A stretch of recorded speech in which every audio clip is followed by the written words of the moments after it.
Une maison en plein pied est-elle moins chère ou plus chère qu'une maison à étage?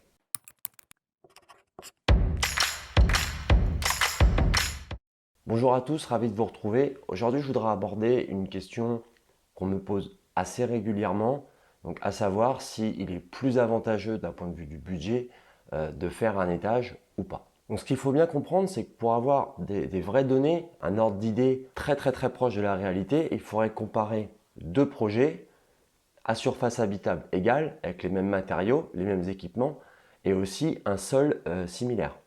Tout simplement, puisque sur une maison de plein pied, vous allez avoir plus de fondations, mais évidemment, si on compare deux projets avec un sol différent et qu'il y en a un avec des fondations classiques et l'autre un radier, on va déjà avoir un delta de prix qui va être très différent.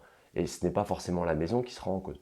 D'ailleurs, si vous souhaitez des explications sur les études de sol nécessaires pour réaliser un projet de construction, à la fin de la vidéo, je vous mets un lien, je vous explique ça et je vous explique un cas où il est possible de payer cette étude de sol moins cher. Donc déjà, si on compare tout simplement la compacité des deux bâtiments, une maison avec étage, l'autre sans, on peut se dire qu'on va avoir plus de fondations, inévitablement, mais à côté de ça, sur le plein pied, on ne va pas avoir de dalle de béton à l'étage. Donc on pourrait se dire qu'à ce niveau-là, on sera à peu près similaire. À noter que des fondations, c'est quand même plus cher que cette dalle d'étage qu'on n'aura pas sur un plein pied. Sur un plein pied, vous allez avoir aussi plus de couverture. Vous allez peut-être avoir aussi plus de carrelage vu que on va probablement avoir un couloir qui dessert la partie nuit et salle de bain.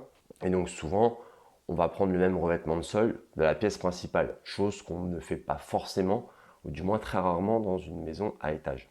Par rapport à des projets, des études de projets qui me sont passées dans les mains, en discutant avec certains professionnels, en épluchant un peu Internet, ce qui revient souvent, c'est un écart de prix de 5%. Et le 5%, bah, bizarrement, on le trouve dans les deux sens. C'est-à-dire, des fois, on va vous dire 5% plus cher pour un plein pied, d'autres fois 5% plus cher pour un étage. Donc là où je veux en venir dans cette vidéo, et je vous invite vraiment à rester jusqu'au bout, je ne sais pas si cette question est vraiment importante dans la préparation de votre projet. Je m'explique. Si vous posez cette question-là et que votre seul objectif c'est d'aller sur le type de maison le moins cher, ce n'est vraiment pas une bonne question.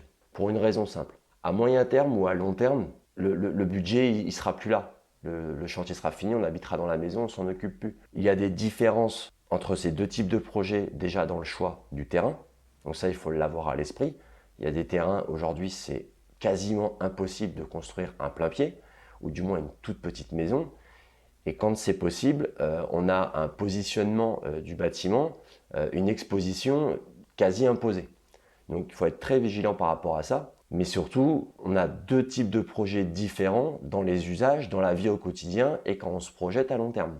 Donc vraiment, si votre choix aujourd'hui, la partie budget doit intervenir dans ce choix-là, franchement, je ne pense pas que ce soit une bonne piste de réflexion.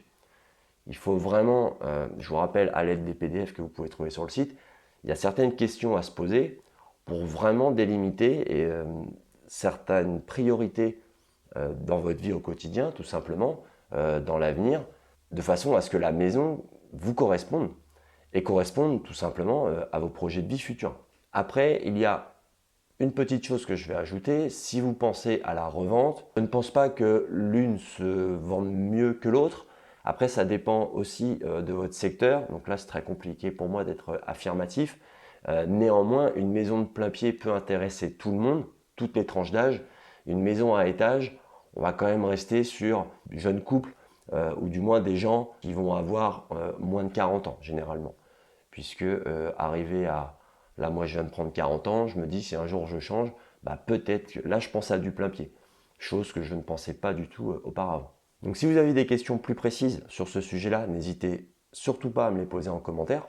Même si je ne réponds pas tout de suite parce que vous me posez une question pointue, je pourrai toujours rechercher et revenir vers vous dans les jours suivants. N'hésitez pas à liker et à vous abonner. Vous êtes 80% à regarder mes vidéos sans être abonné. Donc n'hésitez pas à soutenir le travail effectué. Et moi, je vous dis à bientôt. Bye bye.